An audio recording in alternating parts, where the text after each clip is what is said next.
একদিন হযরত নূহ আলাইহিস সালাম তার এলাকাবাসীদেরকে বললেন, হে আমার জাতি, আমি তোমাদেরকে স্পষ্টভাবে আল্লাহ তাআলার আযাব থেকে সতর্ক করতেছি। তোমরা মহান আল্লাহ তাআলার ইবাদত করো এবং আল্লাহকে ভয় করো এবং আমার কথা মতো চলো। আমি যা বলি তা আদায় করো, তাহলে আল্লাহ তাআলা তোমাদের গুনাহগুলোকে মাফ করে দিবেন এবং তোমাদেরকে অবকাশ প্রদান করবেন, অর্থাৎ তোমাদের দুঃখ কষ্টগুলো দূর করে দিবেন এবং তোমাদেরকে ভালো হওয়ার সুযোগ দিবেন এক নির্ধারিত সময় পর্যন্ত।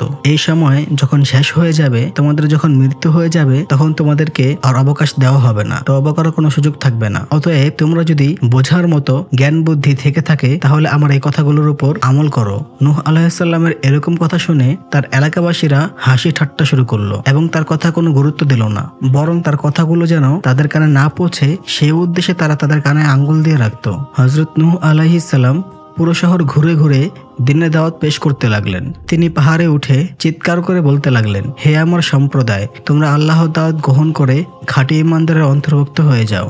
মূর্তি পূজার মতো খারাপ কাজ থেকে ফিরে আসো। যদি তোমরা এই পাপ কাজ থেকে ফিরে না আসো, তাহলে তোমরা ইহকাল ও পরকালে কঠিন শাস্তি ভোগ করবে। সে আযাব থেকে তোমাদেরকে কেউ রক্ষা করতে পারবে না। নূহ আলাইহিস সালাম কথাগুলো এত জোরে জোরে বলতেন যে এরকম মনে হতো তার আওয়াজ এলাকার সকল ঘরে ঘরে পৌঁছে যেত।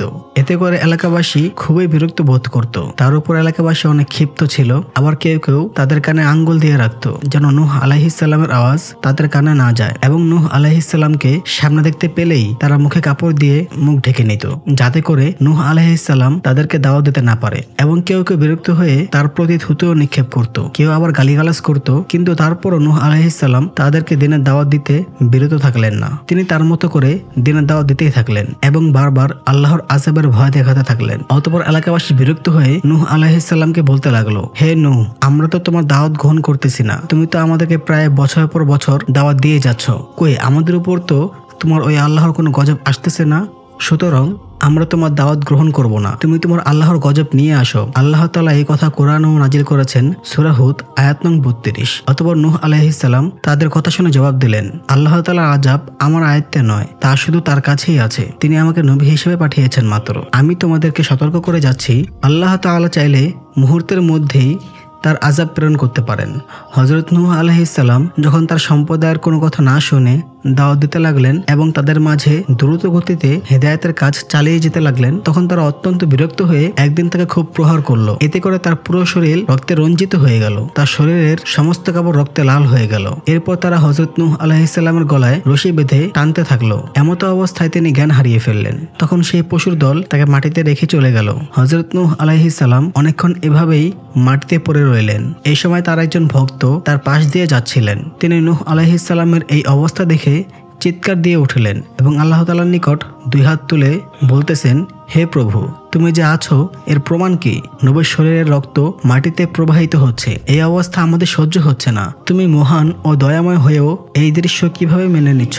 নূহ আলাইহিস সালামের যখন জ্ঞান ফিরল, তখন তিনি লক্ষ্য করলেন তার একজন অনুসারী সযত্নে তার পাশে রয়েছে, আর তিনি যেন ব্যথা ভরা অশ্রুতে নিজেকে ভাসিয়ে দিচ্ছেন। তখন তিনি তাকে বললেন, হে বৎস, শান্ত হও, কেঁদো না। আল্লাহর সান্নিধ্যে উচ্চ মর্যাদা লাভের এটাই একটি রাস্তা। তিনি এই কষ্টের বিনিময়ে আমাকে অবশ্যই মর্যাদা দান করবেন। ঠিক তখনই হযরত জিবরাইল আলাইহিস সালাম সেখানে এসে উপস্থিত হলেন এবং বলতে লাগলেন, হে আল্লাহর রাসূল, আল্লাহ তাআলা আপনাকে সালাম দিয়েছেন এবং আপনি কওমের ধ্বংসের জন্য যে কোনো গজবে দোয়া করবেন, তবে তা মুহূর্তেই আল্লাহ তাআলা কবুল করে নেবেন। এই খবর তিনি পাঠিয়েছেন। হযরত নূহ আলাইহিস সালাম বললেন, হে জিবরাইল আলাইহিস সালাম, যদি আমার জাতি ধ্বংস হয়ে যায়, তাহলে আমি কাদেরকে দিনের দাওয়াত দিব? কাদেরকে পথ প্রদর্শন করব? অতএব আল্লাহ তাআলা যেন আমাকে আরো কিছু সময় দান করেন। এরপর হযরত জিবরাইল আলাইহিস সালাম নূহ আলাইহিস সালামের শরীরে হাত বুলিয়ে দিলেন এবং কিছুক্ষণ তার সেবা করলেন। এর ফলস্বরূপ অল্প সময়ের মধ্যেই তিনি সুস্থ হয়ে উঠলেন। এরপর হযরত জিবরাইল আলাইহিস সালাম নবীর হাতে একটি গাছের চারা তুলে দিয়ে বললেন, হে আল্লাহর নবী, এই চারাটি আপনি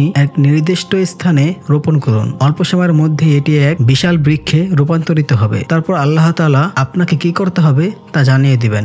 নূহ আলাইহিস সালাম সুমহান দায়িত্বের সাথে হযরত জিবরাইল আলাইহিস সালামের কাছ থেকে গাছের চারা গ্রহণ করলেন এবং তা আল্লাহর নির্দেশ অনুসারে এক পাহাড়ের পাদদেশে রোপণ করলেন। এরপর নূহ আলাইহিস সালাম পুনরায় প্রেরণার সাথে দ্বীনের প্রচারে আত্মনিয়োগ করলেন এবং সেই এলাকায় পৌঁছলেন যেখানে তাকে কঠিন নির্যাতনের সম্মুখীন হতে হয়েছিল। তবে এবার তিনি সেখানে কোনো বিরোধিতা না পেয়ে তিনি দাওয়াতের কাজ শুরু করলেন। কিছু সন্তানের পিতামাতা নূহ আলাইহিস সালামের শরণাপন্ন হয়ে বলল, হে আল্লাহর প্রেরিত রাসূল, আপনি যে সত্যিই নবী তার প্রমাণ আমরা আজ আমাদের সন্তানদের মধ্যেই দেখতে পাচ্ছি। যারা একসময় আপনার সাথে বেয়াদবি করেছিল তাদের অনেকে আজ শারীরিকভাবে পঙ্গু, কেউ বাকহীন, কেউ অন্ধ, কেউ মানসিক ভারসাম্য হারিয়েছে। আমাদের অনুরোধ, আপনি তাদের জন্য আল্লাহর কাছে ক্ষমা ও আরোগ্যের দোয়া করুন। হযরত নূহ আলাইহিস সালাম শান্ত কণ্ঠে বললেন, তোমাদের সন্তানদের আরোগ্য কামনায় আমি আমার প্রভুর কাছে দোয়া করব, কিন্তু এর বিনিময়ে আমি চাই তোমরা আল্লাহ তাআলার প্রতি পূর্ণ বিশ্বাস স্থাপন করবে এবং আমাকে আল্লাহর প্রেরিত নবী হিসেবে মেনে নিবে। তখন তারা বলল, আমাদের পূর্বপুরুষদের ধর্ম ছেড়ে দিয়ে নতুন কোনো ধর্ম গ্রহণ করা আমাদের পক্ষে সম্ভব নয়। আমাদের গোত্রের লোকেরা এটা কখনো মেনে নিবে না। এর ফলে আমরা চরম বিপদের সম্মুখীন হব। সম্ভবত গোত্র থেকে আমাদের বর্জন করা হবে। যখন তিনি বুঝলেন যে তাদের অন্তর এখনো অবিশ্বাসে আচ্ছন্ন, তখন তিনি গভীর বেদনায় হতাশ হলেন এবং নিজের নবুয়তির দায়িত্ব পালন করতে নীরবে অগ্রসর হতে থাকলেন। নূহ আলাইহিস সালাম যখন আল্লাহর পথে দৃঢ় পায়ে সামনে এগিয়ে চলছিলেন, তখন হঠাৎ কিছু পথভ্রষ্ট তরুণ বিদ্রূপ করে চিৎকার করে উঠল, এই যে সেই পাগল আবার ফিরে এসেছে। মুহূর্তে তারা পাথর নিক্ষেপ শুরু করে। নূহ আলাইহিস সালাম আবার রক্তাক্ত হয়ে পড়লেন এবং প্রচন্ড কষ্ট নিয়ে সে এলাকা ত্যাগ করলেন। অতঃপর নূহ আলাইহিস সালাম দুঃখ ভরাক্রান্ত হৃদয়ে আল্লাহর দরবারে নিবেদন করলেন, হে আমার সৃষ্টিকর্তা, আমি তোমার দায়িত্ব পালনে বিন্দুমাত্র ত্রুটি করিনি, কিন্তু এই জাতি এতটাই হঠকারী ও দুর্নীতিবিদ যে তাদের হেদায়েত আনা অসম্ভব হয়ে দাঁড়িয়েছে। তাদের নির্মম নির্যাতনে আমার শরীর ক্ষতবিক্ষত হয়ে গেছে। হে আল্লাহ, এখন তুমি তোমার হিকমত অনুযায়ী সঠিক ব্যবস্থা গ্রহণ করো। এইভাবে কয়েক বছর কেটে গেল। এরপর হযরত জিবরাইল আলাইহিস সালাম নূহ আলাইহিস সালামের কাছে এসে বললেন, আমি যে চারাটি আপনাকে দিয়েছিলাম সেই চারাটি, যা একসময় ছিল একটি নীরব প্রতীক, তা আজ পরিণত হয়েছে এক বিশাল বৃক্ষে। এখন সময় এসেছে আপনাকে আল্লাহর আদেশ বাস্তবায়ন করার। আপনি সেই গাছটি কেটে তক্তা তৈরি করুন এবং তা দিয়ে এক জাহাজ নির্মাণ করুন। সেই জাহাজে আপনি আপনার ইমানদার সঙ্গীদের নিয়ে আরোহণ করুন। যারা আপনার আহ্বানে সাড়া দেয়নি তারা আল্লাহর আদেশে এক মহাপ্লাবনের মাধ্যমে ধ্বংস হয়ে যাবে। এই গজব থেকে কেউ মুক্তি পাবে না। এখন আপনি এই অবাধ্য জাতিকে দাওয়াত দেওয়া বন্ধ করে জাহাজের নির্মাণে আত্মনিয়োগ করুন। হযরত নূহ আলাইহিস সালাম যখন আল্লাহর পক্ষ থেকে জাহাজ তৈরির নির্দেশ পেলেন, তখন নূহ আলাইহিস সালামের মনে প্রথমে এক দারুণ দ্বিধা ও হতাশ নেমে এলো। কোথায় কাঠ, কোথায় হাতিয়ার, কোথায় সেই জনবল? চারিদিকে যেন শূন্য। তবুও তিনি ভেঙে পড়েননি। তিনি ধীরে ধীরে তার বিশ্বস্ত উম্মতদের ডাকলেন আর বললেন, হে আমার প্রিয় সাথীরা, আল্লাহ আমাদের একটি জাহাজ তৈরির নির্দেশ দিয়েছেন। আমাদের লোকসংখ্যা কম, তাই তোমরা সবাই এগিয়ে এসে আমাকে সাহায্য করো যেন আমরা এই কাজ সময়ের আগে সম্পন্ন করতে পারি। তারা উত্তরে বললেন, হে আল্লাহর নবী, আপনি চিন্তা করবেন না, আমরা সর্বশক্তি দিয়ে আপনাকে সাহায্য করব আল্লাহর আদেশ বাস্তবায়নের জন্য। এরপর হযরত নূহ আলাইহিস সালাম সেই গাছটির কাছে গেলেন যা তিনি বহু বছর আগে রোপণ করেছিলেন। গাছটির সামনে এসে হযরত নূহ আলাইহিস সালাম বিস্ময়ে অভিভূত হয়ে গেলেন। কতই না ক্ষীণ ছিল সেই চারাটি, যা আজ পরিণত হয়েছে এক বিশাল বৃক্ষে। মাত্র কয়েক বছরের মধ্যেই সেই গাছটি এমন আকৃতি ধারণ করেছে যা মানুষের কল্পনাকেও হার মানায়। উচ্চতায় 600 গজ এবং প্রস্থে 400 গজ, এই বৃক্ষ যেন হয়ে উঠেছিল এক অনন্য বিস্ময়, এক প্রদর্শনীয় নিদর্শন। দূর দূরান্তের মানুষ এসে গাছটি দেখতে ভিড় করত। হযরত নূহ আলাইহিস সালামের বিশ্বস্ত উম্মতদের মাঝে আহাম নামক এক সাহসী পুরুষ ছিলেন। তার শরীর ছিল পাহাড়ের মতো দৃঢ় আর তার অন্তরে ভরা ছিল ইমান ও অটল সাহসে। তিনি এমন শক্তিশালী ছিলেন যে শত শত মানুষের মুখোমুখি হয়েও তার মধ্যে বিন্দুমাত্র ভয়ের ছায়া পড়ত না। সাহস যেন তার আরেক নাম ছিল। হযরত নূহ আলাইহিস সালাম যখন গাছ কাটার জন্য সেখানে উপস্থিত হলেন, তখন আহাম তার সাথে ছিল। যখন নূহ আলাইহিস সালাম সেই গাছটি কাটতে যাবেন, তখন এলাকার লোকজন সেখানে এসে উপস্থিত হলো এবং তারা হযরত নূহ আলাইহিস সালামকে বাধা প্রদান করে বলল, হে নূহ, তুমি এই গাছটিকে কোনো ক্রমেই কাটতে পারবে না। আমরা তোমাকে কোনোভাবেই এই গাছটি কাটার অনুমতি দিতে পারি না। হযরত নূহ আলাইহিস সালাম তখন জনতার মুখোমুখি হয়ে শান্ত দৃঢ় কণ্ঠে বললেন, এই গাছ আমি আমার প্রভু আল্লাহ রাব্বুল আলামিনের আদেশে রোপণ করেছিলাম। আজ তারই আদেশে আমি এটিকে কাটতে এসেছি, সুতরাং আমি এটি কাটবই, তোমাদের আপত্তি থাকলেও। এই কথা শুনে জনতার মধ্য থেকে কিছু সাহসী লোক এগিয়ে এসে জোর করে নবীর হাত থেকে কুঠারটি কেড়ে নিল। মুহূর্তে পরিবেশ থমকে গেল, কিন্তু নবীর পাশে দাঁড়িয়ে থাকা শক্তিশালী আহাম তা সহ্য করতে পারল না। চোখে আগুন, মুখে ইমানের দৃপ্তি নিয়ে তিনি বলে উঠলেন, যে আল্লাহর নবীকে বাধা দেয় তার সাথে আমার দ্বন্দ্ব চিরন্তন।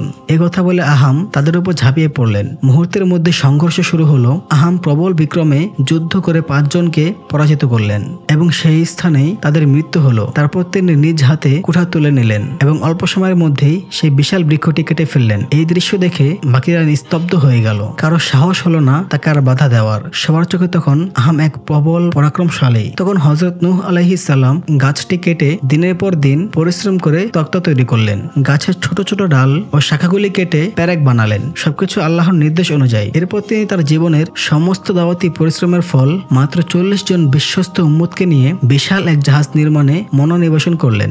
নবীর পরিকল্পনা ছিল বিস্ময়কর 1000 গজ দৈর্ঘ্য ও 4000 গজ প্রস্থের এক অসাধারণ জাহাজ। দিনের আলোয় ও রাতের নীরবতায় নবী ও তার অনুসারীরা বিনিদ্র অবিচল শ্রম দিয়ে এগিয়ে চললেন। এত বিশাল প্রকল্পে স্বাভাবিকভাবে মানুষের পক্ষে অসম্ভব কাজ ছিল, কিন্তু আল্লাহ তাআলা তার ফেরেশতাদের মাধ্যমে নূহ আলাইহিস সালামকে সাহায্য করতেন। ফেরেশতাদের সাহায্যে তাদের কাজ এমন দ্রুত সম্পূর্ণ হতে লাগলো যা সাধারণত শত শত মানুষের একাধিক মাসের পরিশ্রমে সম্ভব হতো। চারিদিকে লোকজন অবাক হয়ে চেয়ে দেখত এই ছোট দল কিভাবে এত বিরাট কাজ করে চলেছে। সময় গড়াতে গড়াতে মাত্র 40 দিনেই জাহাজের নির্মাণ প্রায় সম্পূর্ণ হয়ে যায়। কিন্তু ঠিক সেই সময় দেখা গেল কিছু তক্তার ঘাটতি রয়েছে। হযরত নূহ আলাইহিস সালাম যখন আল্লাহর দরবারে ফরিয়াদ করছিলেন, তার কণ্ঠে ভেসে উঠল একান্ত আকুতি। হে রব্বুল আলামিন, আমরা তোমার আদেশ পালনে সর্বস্ব উজাড় করেছি। জাহাজ প্রায় সম্পূর্ণ, কিন্তু কিছু তক্তার অভাবে আমরা থেমে গিয়েছি। এখন কিভাবে পূর্ণ করব তোমার নির্দেশিত এই কাজ? ঠিক তখনই হযরত জিবরিল আলাইহিস সালাম আলোকিত চেহারা নিয়ে সেখানে এসে উপস্থিত হলেন। তিনি বললেন, হে আল্লাহর নবী, আপনার দুশ্চিন্তার সময় শেষ হয়েছে। আল্লাহর হুকুমে আমি এসেছি।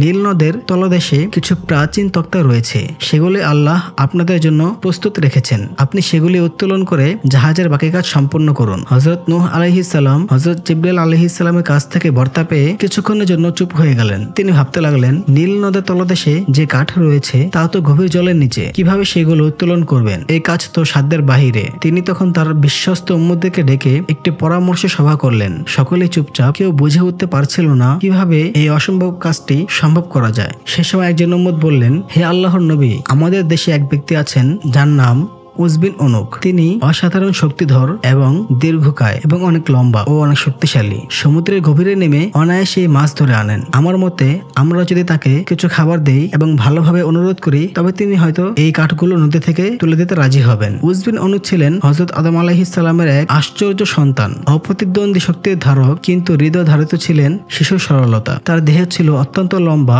এক বিশাল দানবকৃত রূপ, কিন্তু চেহারা ছিল উজ্জ্বল, মন ছিল কোমল, আচরণ ছিল অনন্য নম্রতায় ভরা। তিনি একসাথে 5 থেকে 10 মণ খাবার খেতেন, তবুও কোনোদিন অহংকার করেননি। মানুষ তাকে থেকে ভয় নয়, ভালোবাসত, কারণ তিনি ছিলেন অত্যন্ত ভদ্র, বুদ্ধি ও জ্ঞানে সাদাসিধে। দূরত্ব বা চতুর্যের ধার তিনি জানতেন না। অন্যের প্রতি ছিল ঘৃণা এবং নিজের শক্তিকে কখনোই অপব্যবহার করতেন না। তিনি ছিলেন প্রকৃত অর্থে শক্তির প্রতীক, কিন্তু তা নিয়ন্ত্রিত এক পবিত্রতার দ্বারা। তার চরিত্র এমন ছিল যে শক্তি, সরলতা ও ন্যায়ের এক বিরল সম্মিলন। তাই জনগণ তাকে শ্রদ্ধা করত এবং ভালোবাসত। হযরত নূহ আলাইহিস সালাম উম্মতদের পরামর্শ অনুযায়ী রওনা করলেন সেই অসাধারণ শক্তির অধিকারী মানুষ উস বিন উনুকের নিকট। তিনি বিনয়ের সঙ্গে বললেন, হে উস বিন উনুক, যদি তুমি নীলনদ থেকে কিছু কাঠ উত্তোলন করে আমাকে দাও, তবে আমি তোমাকে একবেলা পেট ভরে খাবার দিব। উস বিন উনুক সরল চিত্তে সম্মত হলেন এবং বললেন, হে আল্লাহর নবী, তোমার অনুরোধ আমি ফেলতে পারি না। বলেই তিনি বিশাল পদক্ষেপে রওনা হলেন। অল্প সময়ে তিনি নদে পৌঁছে গেলেন এবং জলমগ্ন কাঠগুলো তুলে নিয়ে নূহ আলাইহিস সালামের সামনে এনে রাখলেন। তারপর বললেন, হে আল্লাহর নবী, এখন আমার খাবার দিন। নূহ আলাইহিস সালাম 3টি রুটি তার হাতে তুলে দিলেন। এই দৃশ্য দেখে উস বিন উনুকের মুখ কঠোর হয়ে উঠল। তিনি বিস্ময় আর ক্ষোভে বললেন, তুমি কি আমার সঙ্গে প্রতারণা করছো? পেট ভরে খাবারের প্রতিশ্রুতি দিয়ে এখন মাত্র 3টি রুটি দিচ্ছ? এখনই আমি এই কাঠগুলো আবার নদে ছুঁড়ে ফেলে দিব। নূহ আলাইহিস সালাম দৃঢ় কণ্ঠে বললেন, হে উস বিন উনুক, তুমি এই 3টি রুটি তোমার জামার নিচে রাখো, তারপর এক এক করে বের করে খাও, কিন্তু খাওয়ার সময় আল্লাহর নাম নিও, বিসমিল্লাহ বলে শুরু করো। তুমি যদি তৃপ্তি না হও তাহলে কাঠগুলো নদীতে ফেলে দিও। উস বিন উনুক কিছুটা বিস্মিত হলেও নবীর কথায় বিশ্বাস রেখে রুটি 3টি জামার নিচে রাখলেন। তারপর বিসমিল্লাহ বলে একটি একটি রুটি বের করে খেতে শুরু করলেন। একটি করে খাচ্ছেন, আবার একটি করে বের করছেন, কিন্তু আশ্চর্যজনক ভাবে রুটি যেন শেষই হচ্ছে না। এভাবে তিনি খেয়ে ফেললেন 1200 রুটি, তবুও জামার নিচে এখনো রুটি আছে। এই অলৌকিকতা দেখে উস বিন উনুক আবেগে আপ্লুত হয়ে বললেন, হে নূহ, বহুদিন পর আজ আমি সত্যিকার অর্থে তৃপ্তি হলাম। তুমি শুধু আমার পেট ভরাওনি, আমাকে কৃতজ্ঞতায় ভরিয়ে দিয়েছো। ভবিষ্যতে যদি কখনো আমাকে তোমার কাজে লাগাতে চাও, এমন রুটি দিও, আমি আনন্দের সাথে তোমার জন্য কাজ করে দেব। এরপর তিনি জামা খুলে দেখলেন 3 পিস রুটি তখনও অক্ষত অবস্থায় রয়ে গিয়েছে। তিনি জিজ্ঞেস করলেন, হে নবী, এই 3টি রুটি আমি সাথে করে নিয়ে যেতে পারি? নূহ আলাইহিস সালাম স্নেহে ভরে বললেন, অবশ্যই, এই রুটি আল্লাহর বরকতে ভরা।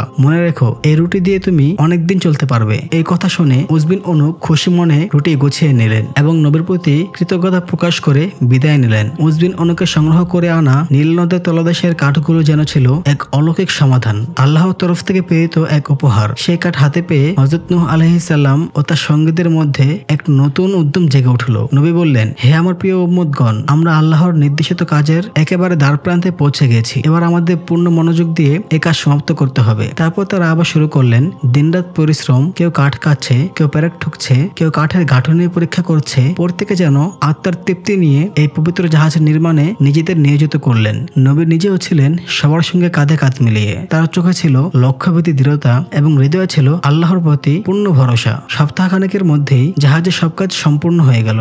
দেশের হাজার হাজার মানুষ জাহাজের নির্মাণের খবর শুনে প্রতিদিন দেখতে আসতো এবং বিদ্রুপের হাসি হাসতো, কারণ মাতৃভূমির মধ্যে জাহাজ তৈরির কাজটা একটা হাস্যকর ব্যাপার ছাড়া আর কিছুই হতে পারে না। জাহাজের নির্মাণের কাজ সমাপ্ত করে হযরত নূহ আলাইহিস সালাম আল্লাহর পরবর্তী নির্দেশের অপেক্ষা করতে লাগলেন। এভাবে কয়েকদিন পার হয়ে গেল।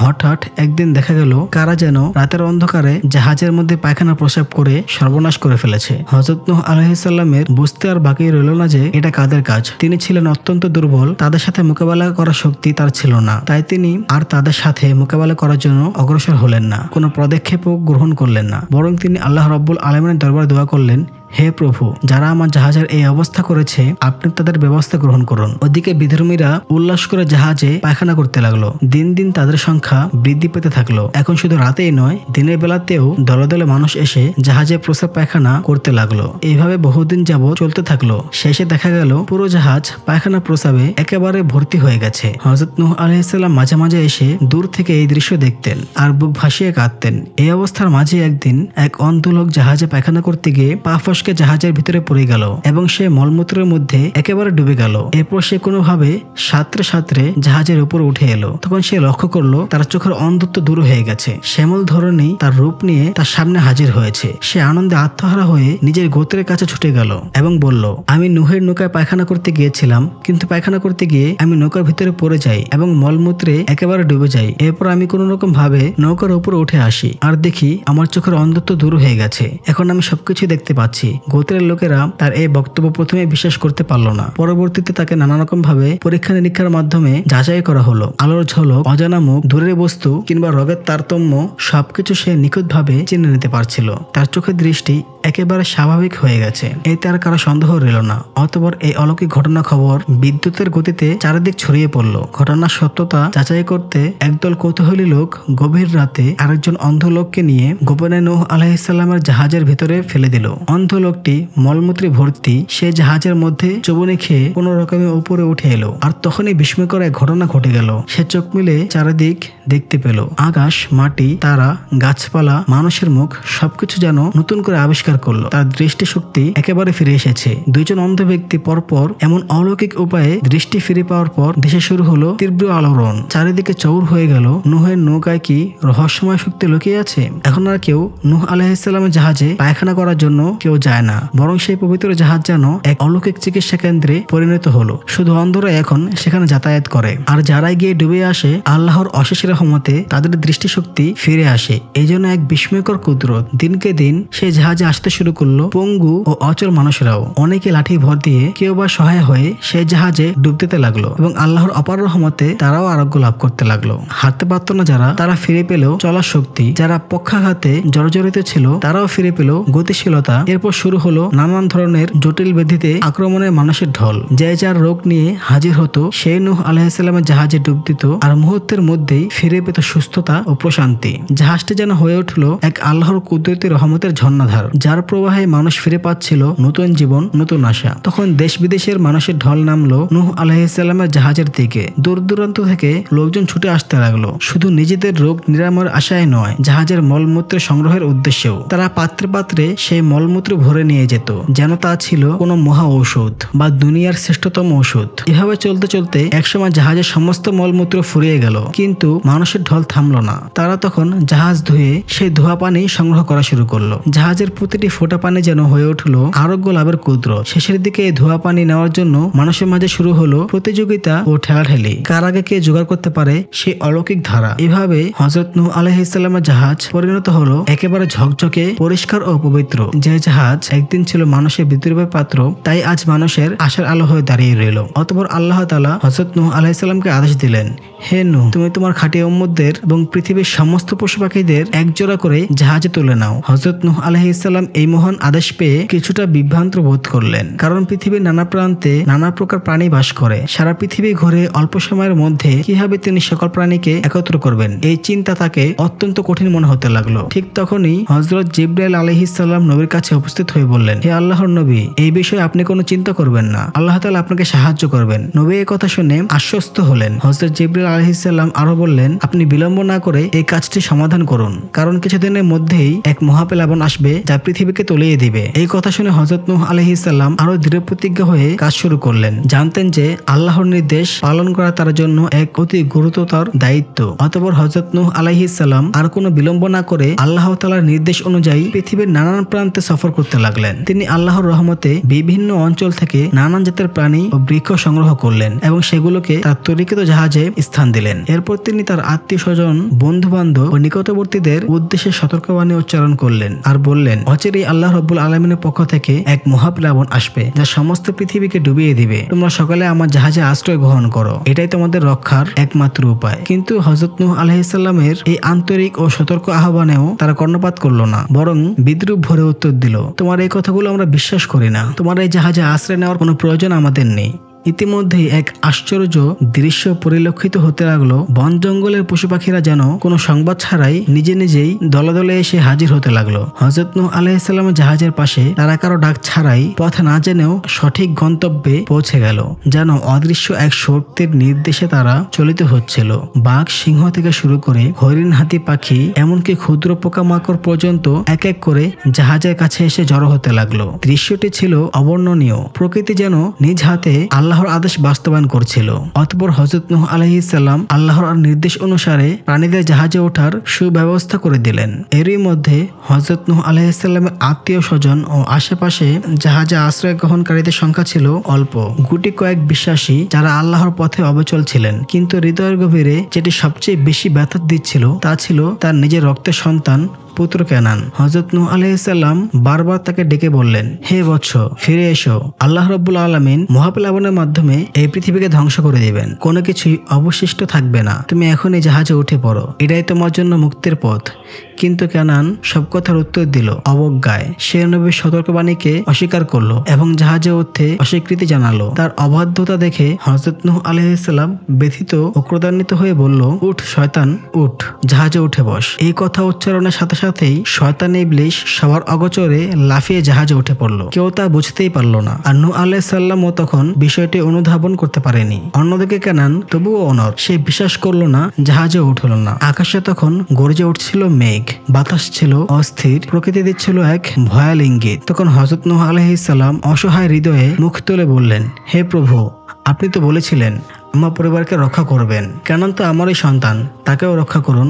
আল্লাহ তাআলার পক্ষ থেকে উত্তরে ঘোষণা এলো, হে নূহ, সে তোমার পরিবারভুক্ত নয়, সে এক কাফের, অবিশ্বাসী। আমার প্রতিশ্রুতি কেবল বিশ্বাসীদের জন্য, তার ব্যাপারে তুমি আর কিছু বলো না। আমি ইতিমধ্যেই তার বিষয়ে চূড়ান্ত ফয়সালা দিয়ে দিয়েছি। অতঃপর সেই মহাপ্লাবন শুরু হলো। প্রকৃতি যেন এক মহা বিপর্যয়ের সুরে কেঁপে উঠলো। আকাশের বুকে কালো মেঘ জমে গর্জে উঠলো আর বাতাস হয়ে উঠলো হিংস্র ও অস্থির। বাতাসের ঝাপটা আর বৃষ্টির ধারায় পৃথিবীর বুক কাঁপতে লাগলো। আকাশ থেকে অবিরাম পানি ঝরতে লাগলো। আর ঠিক সেই সময় ভূপৃষ্ঠ থেকেও ফেটে বের হলো বিশাল জলধার। দুপুরের মধ্যেই পৃথিবীর দৃশ্যটা পাল্টে গেল। শুষ্ক মরুভূমি, যে জায়গাগুলো কখনো এক ফোঁটা পানির আশায় মুখোপেক্ষী ছিল, সেখান দিয়ে প্রবল বেগে বয়ে যেতে লাগলো উন্নত জলের স্রোত। পাহাড় পর্বত যেন পানির কাছে নতজানু হয়ে পড়লো। আর জনপদ, যেখানে মানুষ কখনো খেয়েছে, বেঁচেছে, তা নিমেষে হারিয়ে গেল জল রাশির অতলে। জলের দাপটে কোনো দিক আর চেনার উপায় ছিল না। হযরত নূহ আলাইহিস সালামের জাহাজ তখন আল্লাহর রহমতে নদীতে ভেসে বেড়াচ্ছিল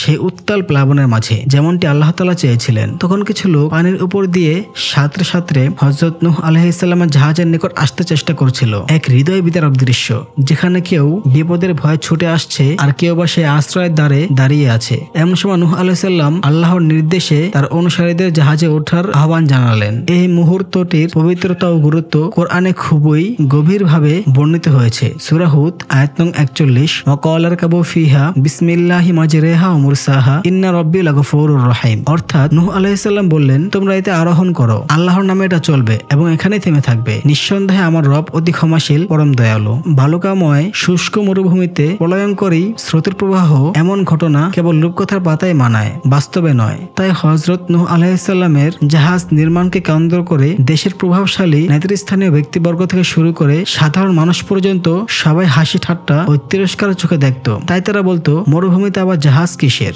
কিন্তু যখন প্রকৃতি বদলে গেল, যখন আকাশ ফেটে বৃষ্টি ঝরলো আর জমিন থেকে পানি উচ্ছারিত হয়ে এলো আর সেই রুক্ষ মরুভূমি রূপ নিল ভয়ঙ্কর জলের দরিয়ায়, তখন সেই বিদ্রুপের হাসিগুলো স্তব্ধ হয়ে গেল। আর তখনই তারা উপলব্ধি করলো, নবীর প্রতিটি কথা ছিল সত্য, প্রতিটি পদক্ষেপ ছিল আল্লাহর নির্দেশে। হযরত নূহ আলাইহিস সালাম ও তার অনুসারীদের প্রতি যে তাচ্ছিল্য তারা করেছিল, সেই জায়গায় এখন জন্ম নিল নিঃশব্দ শ্রদ্ধা ও বিশ্বাস। এরপর হযরত নূহ আলাইহিস সালামের ছেলে কেনান, যিনি পিতার ডাককে অবহেলা করে ঈমান গ্রহণে অস্বীকৃতি জানিয়েছিলেন, তিনি নিরাপত্তা খুঁজতে একটি উঁচু পাহাড়ে আশ্রয় নিলেন। তিনি ভাবলেন সেই পাহাড় তাকে রক্ষা করবে, কিন্তু আল্লাহর গজব যখন নেমে আসে, তখন কোনো পাহাড়, কোনো দুর্গ, কোনো উচ্চতা কিছুই কারো আশ্রয় হতে পারে না। যখন পানির উচ্চতা ক্রমশ পাহাড়ের চূড়াও অতিক্রম করতে শুরু করলো, তখন কেনান ভীতু হয়ে পড়লো। আতঙ্কে তিনি আল্লাহর নামে তাসবিহ পাঠ শুরু করলো, কিন্তু তাও আর তাকে রক্ষা করতে পারলো না। এই সময় এক প্রচন্ড ঝড় হাওয়ার তাণ্ডব এসে তাকে পাহাড়ের উপর এমন জোরে আছড়ে ফেললো যে তার মাথা ও শরীরের সমস্ত হাড় গুঁড়ো হয়ে গেল। নিথর রক্তাক্ত দেহটা পানির স্রোতে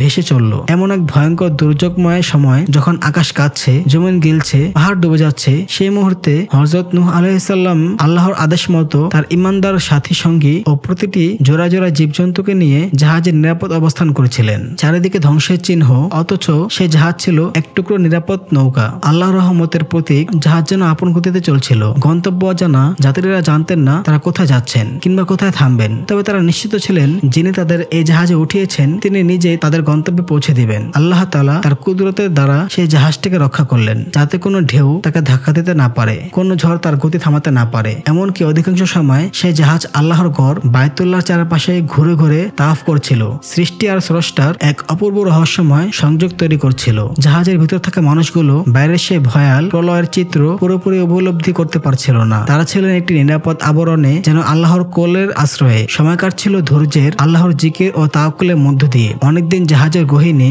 গোপনে আত্মগোপন করেছিল অভিশপ্ত ইবলিশ। প্রলয়ের এই মহাসময়ে যখন মানবজাতির ভবিষ্যৎ নির্ধারিত হচ্ছে, তখনও সে তার ধ্বংসাত্মক ষড়যন্ত্রে ব্যস্ত। একদিন তার মস্তিষ্কে একটি ভয়ঙ্কর পরিকল্পনা উদয় হলো, জাহাজটিকে ধ্বংস করে দেওয়ার পরিকল্পনা। সে এগিয়ে গেল শুকরের দিকে। এক ধরনের ছলনায় শুকরের নাকে হাত বুলিয়ে সুরসুরি দিল। সে সময় শুকর হাঁচি দিল এক প্রবল ধাক্কায়, আর তখনই তার নাক থেকে বেরিয়ে এলো ইঁদুর। এই ইঁদুর কোনো সাধারণ প্রাণী ছিল না, এ ছিল শয়তানের ধোঁকাবাজির ফল। ইঁদুরগুলো ছুটে গেল জাহাজের নিচের দিকে। সেখানে তারা কাঠ কাটতে লাগলো ক্ষুদ্র ক্ষুদ্র দাঁতে। তাদের অন্তরে একটাই উদ্দেশ্য, জাহাজের কাঠে ফাটল ধরিয়ে জল প্রবেশ করানো, যেন জাহাজ ডুবে যায় এবং নবীসহ ঈমানদারদের পরিণত হয় ভয়াবহ বিপদে। তবে আল্লাহর হেফাজতে কোনো শয়তান কখনো সফল হতে পারে না। জাহাজের উপর দিয়ে উড়ে যাওয়া এক জোড়া কবুতর চোখে দেখে ফেললো ইঁদুরের এই কুমতলব। তারা এক মুহূর্ত সময়ও অপচয় না করে ছুটে গেল হযরত নূহ আলাইহিস সালামের কাছে। পরম শ্রদ্ধায় তারা বলল, হে আল্লাহর নবী, আমরা জাহাজের নিচতলায় ইঁদুরদের দেখতে পেয়েছি, তারা কাঠ কেটে ধ্বংস করছে। যদি এখনই আপনি ব্যবস্থা না নেন, তাহলে ভয় হচ্ছে জাহাজটি ডুবে যাবে। তখন হযরত নূহ আলাইহিস সালাম গভীর উদ্যোগ নিয়ে পশুদের খোঁজখবর নিতে এলেন। আর প্রশ্ন ছিল সোজা সাপটা, এই ইঁদুরগুলো জাহাজে কিভাবে এলো, কে তাদের এনেছে? শুকর তখন লজ্জা ভরে মাথা নিচু করে কাঁপা কাঁপা কণ্ঠে বলে উঠল, হুজুর, ইবলিশ এসে আমার নাকে সুরসুরি দেয়। আমি আচমকা সজোরে হাঁচি দেই, আর তখনই আমার নাক থেকে কয়েকটি ইঁদুরের ছানা বেরিয়ে আসে। মনে হচ্ছে পৃথিবীতে থাকা অবস্থায় ওই অভিশপ্ত ইবলিশ ক্ষুদ্র ক্ষুদ্র ইঁদুরের ছানা আমার নাকের মধ্যে গুজে রেখেছিল। আমি কিছুই বুঝিনি। সেই ইঁদুররাই এখন বেরিয়ে এসেছে। হযরত নূহ আলাইহিস সালাম ইবলিশের কথা শুনতেই অবাক হয়ে গেলেন। তিনি বললেন, ইবলিশ আমার অনুমতি ব্যতি রেখেই কিভাবে জাহাজে উঠলো? তখন হযরত নূহ আলাইহিস সালাম ইবলিশকে তলব করলেন। অতঃপর ইবলিশ তার সামনে এসে হাজির হলো। তিনি তাকে জিজ্ঞাসা করলেন, হে ইবলিশ, তুমি আমার অনুমতি ব্যতি রেখেই কিভাবে আমার জাহাজে উঠেলে। তখন ইবলিশ বলল, হে আল্লাহর নবী, আমি আপনার আদেশ ব্যতি রেখে জাহাজে উঠিনি। যখন আপনি আপনার সন্তান কেনানকে জাহাজে ওঠার জন্য শেষবারের মতো বলেছিলেন, তখন আপনি তাকে গালি ছলে বলেছিলেন, উঠ শয়তান উঠ। তখন আমি আপনার সেই কথাটিকে আমার জন্য আদেশ মনে করে জাহাজে উঠে পড়ি।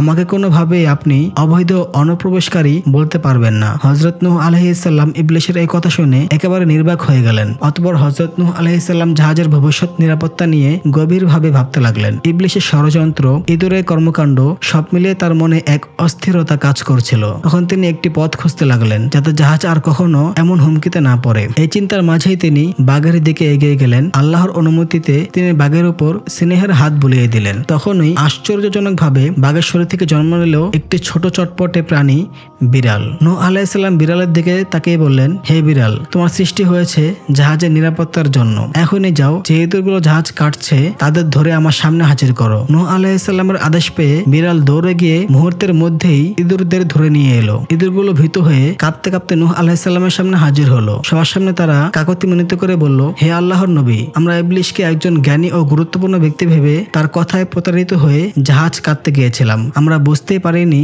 সে আমাদের ধ্বংসের দিকে ঠেলে দিচ্ছে। এখন আমরা আমাদের ভুল বুঝতে পেরেছি। অনুগ্রহ করে আপনি আমাদের ক্ষমা করে দিন এবং আল্লাহর দরবারে আমাদের জন্য ক্ষমা প্রার্থনা করুন। হযরত নূহ আলাইহিস সালাম তাদের কথা শুনে কিছুক্ষণ চিন্তায় ডুবে থাকলেন। তিনি উপলব্ধি করলেন ইঁদুরেরা মূলত সরল প্রাণ, তারা কেবল ইবলিশের চক্রান্তের শিকার। তাই তিনি বললেন, আমি তোমাদের ক্ষমা করে দিলাম এবং আল্লাহর কাছে তোমাদের মাফের জন্য দোয়া করব। এদিকে দীর্ঘ 40 দিন যাবৎ আকাশ থেকে অবিরাম বৃষ্টি বর্ষিত হতে লাগলো আর ভূমির চিরে প্রবল বেগে পানি উঠতে লাগলো। একসময় সারা পৃথিবী পানির অতলে তলিয়ে গেল। কোথাও কোনো পাহাড়, গাছ, জনপদ কিংবা মানুষ কিছুই আর দৃশ্যমান রইল না। সেই বিস্তীর্ণ অথই জলের মাঝে কেবল একটি বস্তু ভাসমান। হযরত নূহ আলাইহিস সালামের নৌকা ছোট কচুরি পানার ন্যায় 6 মাস 8 দিন ধরে সেই নৌকা নির্বিচারে ভেসে বেড়ালো অজানা পথে। দিগন্তহীন জলরাশির মাঝখানে অবশেষে আল্লাহ তাআলা আকাশকে আদেশ দিলেন বর্ষণ থামাতে এবং জমিনকে পানি গিলে নিতে। ধীরে ধীরে পানির স্তর কমতে শুরু করলো, বাতাসের গতি স্থিমিত হলো। অতঃপর নৌকাটি এক পর্বতের চূড়ায় এসে স্থির হলো। সে পর্বত ছিল জুদি পর্বত। নৌকা এমন ভাবে স্থির হলো যাতে সমস্ত প্রাণী সহজে ওঠানামা করতে পারে। পৃথিবীর অবস্থা পর্যবেক্ষণের জন্য হযরত নূহ আলাইহিস সালাম একটি কবুতরকে পাঠালেন। কবুতর উড়ে গিয়ে পৃথিবীর জমিন অবতরণ করে দেখে এলো পানি সরে গেছে, জমিন আবার বসবাসের উপযোগী হয়ে উঠেছে। সে ফিরে এসে আল্লাহর নবীকে এই সংবাদ জানালো। এরপর নূহ আলাইহিস সালাম তার উম্মত সহ নৌকা থেকে নেমে এলেন। তিনি অন্য প্রাণীদেরও নৌকা থেকে মুক্ত করে দিলেন। তারা নিজ নিজ গন্তব্যে চলে গেল। পৃথিবী থেকে তাকিয়ে তারা বিস্ময় দেখলেন প্রাকৃতিক সৌন্দর্য নতুন করে প্রস্ফুটিত, কিন্তু মানব সভ্যতার কোনো চিহ্ন নেই। চারিদিকে কেবল নীরবতা, শান্তি এবং পরিচ্ছন্নতা। এমন সময় ইবলিশ আবার সামনে এসে হাজির হলো। সে হযরত নূহ আলাইহিস সালামকে বলল, হুজুর, আপনি আমার জীবন রক্ষা করেছেন, এখন আপনি বলুন আমি আপনার জন্য কি খেদমত করতে পারি। হযরত নূহ আলাইহিস সালাম বললেন, মরদুদ শয়তান, আমার সামনে থেকে বিদায় হও, তোমার কোনো খেদমতের প্রয়োজন আমার নেই। ইবলিশ বলল, হুজুর, যেহেতু আপনি আমার উপকার করেছেন, আমিও আপনাকে একটি উপকার করতে চাই। আমি সব মানুষের ক্ষতি করেছি, তবে আপনার কোনো ক্ষতি করেনি। কেবল একদিন রাতের বেলায় আপনি উটের মাংস খেয়ে তৃপ্তির সঙ্গে ঘুমিয়েছিলেন। তখন আপনার ঘুমকে গভীর করে তুলেছিলাম নানা রকম স্বপ্ন দেখিয়ে, যাতে আপনার নামাজ কাজা হয়ে যায়। নূহ আলাইহিস সালাম বিস্ময় হয়ে বললেন, আস্তাগফিরুল্লাহ, আমি আর কখনো পেট ভরে খাবো না। শয়তান বলল, আস্তাগফিরুল্লাহ, আমি আর কখনো মানুষকে উচিত কথা বলবো না। অতঃপর নূহ আলাইহিস সালাম ইবলিশকে বিদায় জানিয়ে বললেন, তুমি এখন চিরতরে বিদায় হও, ভবিষ্যতেও তোমার কোনো প্রয়োজন হবে না। শয়তান বিদায় হয়ে গেল। এরপর নূহ আলাইহিস সালামের সন্তানগণ ও উম্মতেরা নতুন ভাবে পৃথিবীতে বস্তি স্থাপন করলো। হযরত নূহ আলাইহিস সালাম একাধারে 950 বছর যাবৎ জীবিত থেকে আল্লাহর দ্বীনের দাওয়াত দিয়েছেন। পরবর্তীতে তিনি সেই জুদি পাহাড়ে ইন্তেকাল করেন এবং সেই পাহাড়ের পদদেশে একটি মসজিদের পাশে তাকে দাফন করা হয়। প্রিয় দর্শক, এই ছিল আল্লাহর মহান নবী হযরত নূহ আলাইহিস সালামের মহাপলায়নের ঘটনা। আল্লাহ তাআলা আমাদের সকলকে এই ঘটনা থেকে শিক্ষা নিয়ে তার আনুগত্য করার তৌফিক দান করুন। আমিন।